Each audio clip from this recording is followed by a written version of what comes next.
धरना और धरना और धरना। इस धरने ने राज्य सरकार बना दी। दिल्ली में इस धरने के चलते केजरीवाल सरकार ने सत्ता को काबिज किया और आज भी लगातार धरने दिखाई दे रहे हैं। भाई, लोकतांत्रिक अधिकार है, जब मर्जी जहां मर्जी जैसे मर्जी बैठ जाइए, ये धरना आप कर सकते हैं। आज मैं दो जो विशेष धरने दिल्ली जैसे शहर में चल रहे हैं उनकी विवेचना करूंगा और आपसे प्रार्थना भी करूंगा कि इस वीडियो को अंत तक जरूर देख लें, क्योंकि कहीं ना कहीं इस वीडियो में मुझे कहीं तो अंधभक्त कहा जाएगा और कहीं चमच्चा। यही दो शब्द है ना आज की जनता के पास। यदि वो निष्पक्ष बोले केंद्र सरकार के खिलाफ तो वो चमच्चा है, और यदि वो केंद्र सरकार के पक्ष में बोल दे तो अंधभक्त। तो आज इस वीडियो में कहीं तो मैं अंधभक्त दिखाई दूंगा और कहीं चमच्चा।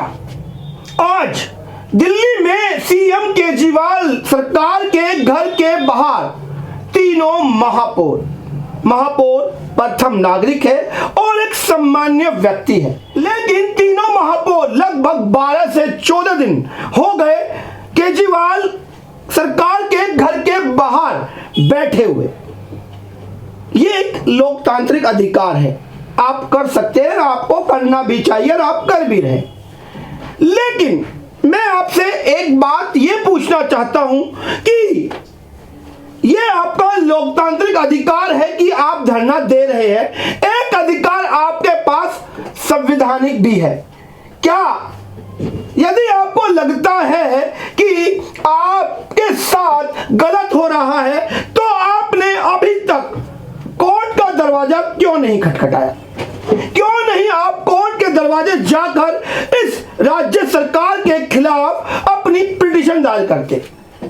ऐसा क्या है कि आपको कोर्ट जाते हुए कहीं ना कहीं डर महसूस कर रहा है? कहीं ऐसा तो नहीं है कि जिस बात को लेकर यह राज्य सरकार आप पर आरोप लगा रही है कि एमसीडी में भ्रष्टाचार है, वो बात कहीं कोर्ट में जाकर खुल ना जाए? यदि मैं ये बात झूठ बोल रहा हूं कि एमसीडी में भ्रष्टाचार है ही नहीं, तो शायद आप लोगों को हंसी आएगी। यहां पर अवैध निर्माण, रोडों पर लग रही रेहड़ियों के द्वारा बन रहा अतिक्रमण और लगातार कहीं ना कहीं भ्रष्टाचार खुलते एमसीडी में बार बार नजर आते हैं। मैं ये नहीं कह रहा हूं कि सारे भाजपा के निगम पार्षद भ्रष्टाचारी हैं, मैं कह रहा हूं कि पूरे नगर निगम में भ्रष्टाचार काबिज है। लेकिन भ्रष्टाचार यदि नगर निगम में काबिज है तो उसकी जिम्मेदारी भाजपा सरकार की बनती है, क्योंकि इस समय शासन भाजपा का ही है। और जब ये भाजपा के कुछ, आपके हिसाब से तो कुछ ही बोलना पड़ेगा, ये जब भ्रष्टाचारी होंगे तो दूसरी जिसको हम आम आदमी पार्टी या कांग्रेस के जो निगम पार्षद हैं उनको आप भी कह देते हैं कि आप भी कीजिए। क्या मैं गलत बोल रहा हूं? और यदि मैं गलत बोल रहा हूं तो गोंडा क्षेत्र की निगम पार्षद दुर्गेश तिवारी वो केवल सो कॉल्ड निगम पार्षद हैं, क्योंकि सभी लोग जानते हैं कि कार्यकर्ता कौन है। उनके पतिदेव सूर्यकांत जी, एक बार सुन लेते हैं कि सूर्यकांत जी भाजपा शासित नगर निगम पर कर्मचारियों के हाजिरी कागजों पर होती है किस तरीके से बयां करते हैं। पहले कागजों में हाजिरी लगती थी अब बिल्कुल अपनी बात पे कायम हूँ। पहले आधे से ज़्यादा कर्मचारी घरों पर बैठ कर के तनख्वाह लेते थे, क्षेत्र से नदारद रहते थे और हाजिरी तो लग जाती थी, मगर क्षेत्र में स्वच्छता अभियान नहीं इसका चलता मतलब था। कहीं ना कहीं घोटाला है भाजपा में, भाजपा एमसीडी में सुनिए कहीं ना कहीं घोटाला सुन रहा है। लीजिए, मैं गोंडा वार्ड की बात कर रहा हूँ जी। मैं पूरी दिल्ली की बात नहीं कर रहा हूँ। सन 1994 के बाद पहली बार 2017 में यहाँ पर भारतीय जनता पार्टी के रूप में दुर्गेश तिवारी जी चुनाव जीती है। उससे पहले यहाँ पर अनेक दलों के लोग चुनाव जीतते रहे। सुन लिया कि एक समय था जब नगर निगम के कर्मचारी केवल साइन अंगूठा करके अपनी हाजिरी लगा दिया करते थे, लेकिन जब से मैं या मेरी पत्नी दुर्गेश तिवारी ने कमान संभाली तब से वो भ्रष्टाचार खत्म हो गया। साहब, आपको याद दिला दूं कि भाजपा नगर निगम में पिछले 15 सालों से है और आप केवल 4 सालों से ही हैं। तो आपने मान लिया ना कि भ्रष्टाचार कायम है। और मैं, चलिए छोड़िए, एक और बात बताता हूं। अभी थोड़े दिन पहले सील खोली गई और इसको बहुत बड़ा इस भाजपा ने बताया कि ये हमारा अचीवमेंट है। अचीवमेंट डीसील कर रहे हैं। साहब, किसको डीसील कर रहे हैं? आप ही ने लगाई थी ना वो सील। पहले जब नींव डलती है तो नींव बनने के लिए डील होती है, जब लेंटर डलते हैं तो लेंटर डलने के लिए अधिकारी डील करते हैं, और जब वो लेंटर जब वो अवैध निर्माण होता रहता है तो डील चलती रहती है, और जब बनकर वो पूरा होता है तो पहले उसकी सील ना हो उसकी डील होती है, और जब वो डील हो जाती है तो उसको तोड़ने के लिए भी डील होती है, और उसको ना तोड़ा जाए इसके लिए भी आपकी डील होती है, और सील को खुलवा दिया जाए तो भी डील होती है।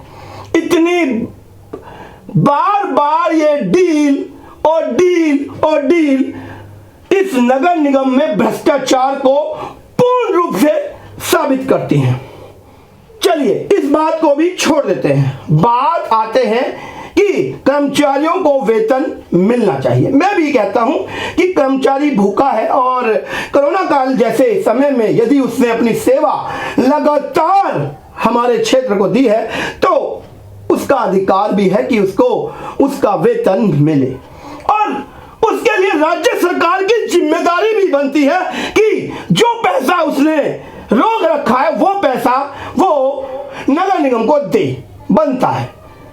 लेकिन जिस तरीके से आप ये धरना प्रदर्शन कर रहे हैं, मैं इसको लोकतांत्रिक अधिकार तो कहूंगा, लेकिन यह संवैधानिक नहीं है। और संवैधानिक अधिकार आपका यह है कि आप कोर्ट का दरवाजा खटखटाएं। और जब मैंने ये सवाल अभी नवनियुक्त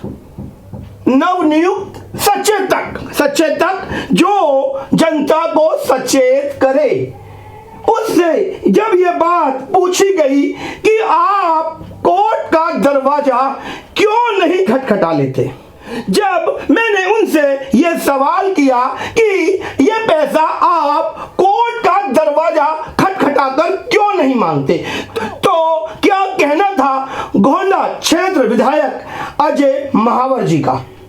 तो अभी तक भाजपा ने कोर्ट का दरवाजा क्यों नहीं खटखटाया कि एक प्रोसेस और भी है, क्योंकि जनता के बीच में बैठकर हम मांग करेंगे तो उसको चेता नहीं पा रहे। लेकिन आप तो विषय को और भटकाने का काम कर रहे हैं।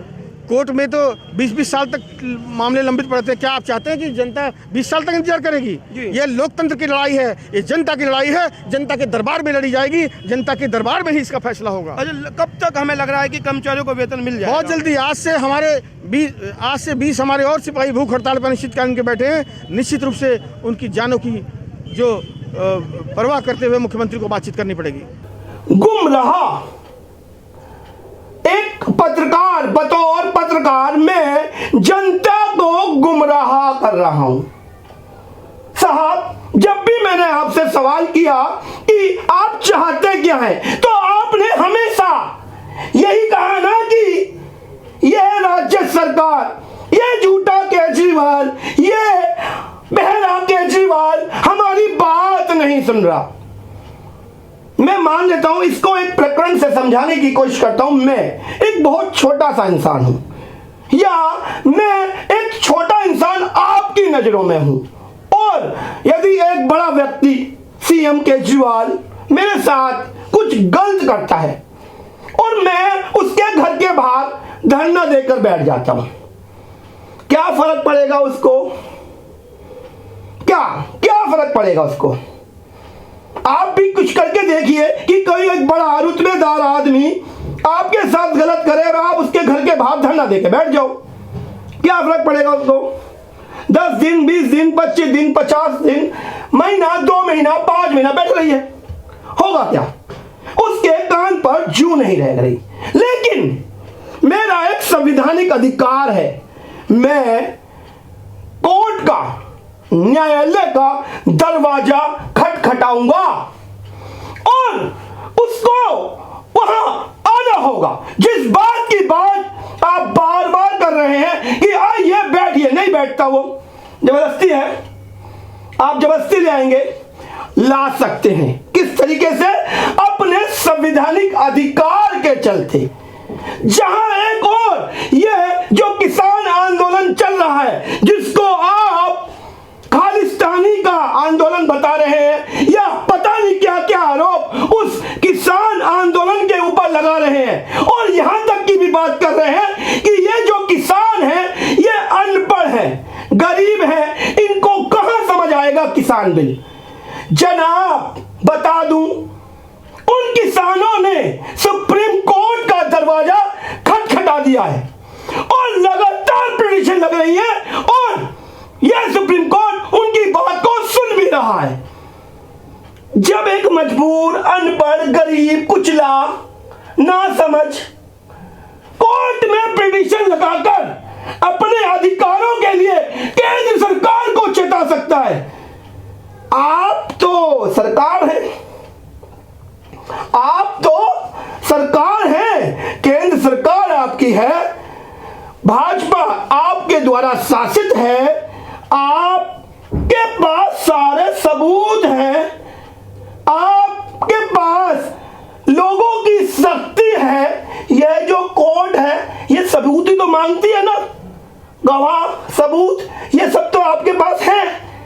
लेकिन आप कोर्ट नहीं जाएंगे क्योंकि आप हम जैसे पत्रकारों के ऊपर भी तुरंत आरोप लगा देते हैं कि तुम तो बिके हुए हो। साहब, कौन बिका हुआ है, किसके द्वारा बिका हुआ है, और कितनी मीडिया को आप लोग मैनेज करते हैं, यह तो जनता बखूबी जानती है। और एक क्षेत्रीय विधायक किसी एक पत्रकार को यह बोले कि आप जनता को गुमराह कर रहे हो। गुमराह कौन कर रहा है, यह जनता इस वीडियो को देखकर जवाब दे देगी। गुमराह, मैं तो ये कहूंगा कि ये जो परपंच है या ये जो धरना है, ये पैसे मांगने का है ही नहीं। यदि ये पैसे मांगने का होता तो आप अभी तक कोर्ट का दरवाजा खटखटा चुके होते। आपको बस जनता के बीच में जाकर केजरीवाल सरकार के खिलाफत एक मुहिम छेड़नी है और आपको जनता को यह विश्वास दिलाना है कि केजरीवाल क्या कर रहा है। आपको नहीं मतलब साहब कि उन कर्मचारियों का वेतन या उनका जो मेहनताना है, जो उसके पसीना सूखने से पहले उसको मिल जाना चाहिए था, नहीं मिला, और ना ही आपकी मनसा। ये मैं इसलिए बोल रहा हूं क्योंकि जब मेरा यह सवाल रहा कि आप कोर्ट का दरवाजा क्यों नहीं खटखटा रहे और आप ये कह रहे हो कि मैं जनता को गुमराह कर रहा हूं, 20 साल लग जाएंगे न्याय पाने के लिए। साहब, थू है उस सरकार पर जो केंद्र में बैठकर इस जैसी न्याय प्रक्रिया को ठीक नहीं कर पाती। यदि आपको अपना न्याय पाने के लिए 20 साल लगेंगे तो सोचिए उस आम आदमी जो एक जनमानस न्याय पाने के लिए न्यायालय का दरवाजा खटखटाता है, शायद इस जन्म में उसे न्याय ना मिल पाए। यह है आपकी न्याय प्रक्रिया जिसको आप केंद्र में बैठकर चला रहे हैं।